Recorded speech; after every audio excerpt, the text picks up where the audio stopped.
কি বলেছেন জানি না। ওদের মোহাম্মদ সেলিম তো এখন বিজেপির সবচেয়ে বড় কাছের লোক হয়ে গেছে। ওদের গৌতমরা আগে নিজেরা ঠিক করুক ওদের দলে কে কার সঙ্গে থাকবে।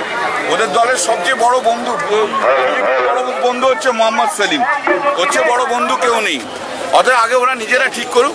মমতা বন্দ্যোপাধ্যায় তো অনেক আগেই বলেছে ওদের জাগরণ হয়তো এখন হচ্ছে, কিন্তু মমতা বন্দ্যোপাধ্যায় তো আজ থেকে 1 বছর আগেই বলেছে বিজেপিকে রোখার জন্য সমস্ত বিরোধী শক্তিকে সঙ্গে আমরা চলতে চাই, তারা এগিয়ে থাকুক, আমরা সঙ্গে আছি। আমরা কে রাজা হবে সেটা আমাদের দেখার দরকার নেই, কিন্তু আমরা সঙ্গে আছি, মমতা বন্দ্যোপাধ্যায় সঙ্গে আছে। নরেন্দ্র মোদীকে হাঁটাতে হবে। যারা ধর্মের ভিত্তিতে রাজনীতি করে, যাদের ধর্মটাই হচ্ছে ফান্ডামেন্টাল পলিটিক্সের সরকারে থাকার, তাদেরকে সরিয়ে দিতে হবে।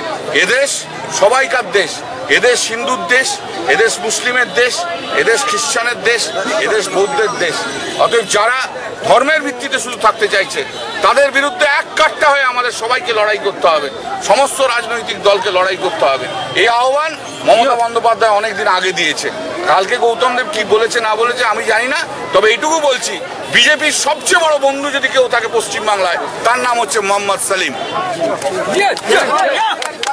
দিলীপ ঘোষ যে এরকম বলছে, ওকে আমি কোনো কাউন্টই করি না।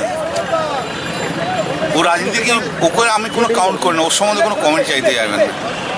আমি ওকে কোনো কাউন্টই করি না। না উনি বারবার বলছেন যে এখনো ওনার অন্নপ্রাশন হয়নি। এখনো